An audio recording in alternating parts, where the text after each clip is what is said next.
Different blog share করি। তো দেখতেই পাচ্ছ দুটো গিফট নিয়ে বসেছি। এই গিফটটা এইরকম। তো প্রথমে এটা দেখাই, দেখিয়ে নিই চলো। এই রয়েছে একটা টি শার্ট, এখানে লোগোটা দেওয়া। এই টি শার্টটা পেয়েছি, আর সাথে এই একটা গিফট। তো কালকে ওদের অ্যানুয়াল কোর্স ছিল, মানে কোম্পানি থেকে রেঞ্জ করা হয়েছিল, স্টোরে ছিল, তো কালকে সেখানে গিয়েছিল, তো এই গিফটটাও পেয়েছে। তো চলো এই গিফটটার মধ্যে কি আছে তোমাদের সাথে শেয়ার করি। উপরে একটা ফুল আছে যেটা একদম বৃষ্টি ভাবে খুলে গেছে, আর এখানে বেস্ট উইশেস লেখা আছে।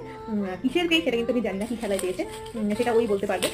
তো চলো এটাকে খুবই আগে আনটা করতে কি ভালো লাগে কি বলে। তো এই হচ্ছে মিল্টনের একটা বটল আছে, হট অ্যান্ড কোল্ড, গরমও থাকবে ঠান্ডাও থাকবে। এটা হচ্ছে 750। হ্যাঁ এই এখানে লেখা আছে, দেখতে পাচ্ছ। এই বোতলটা আমি দুদিন ধরে ভাবছিলাম একটা জল গরম করার জন্য বোতল কিনবো ভাবছিলাম, কিন্তু কেনা হয়নি, ভাগ্যিস কেনা হয়নি।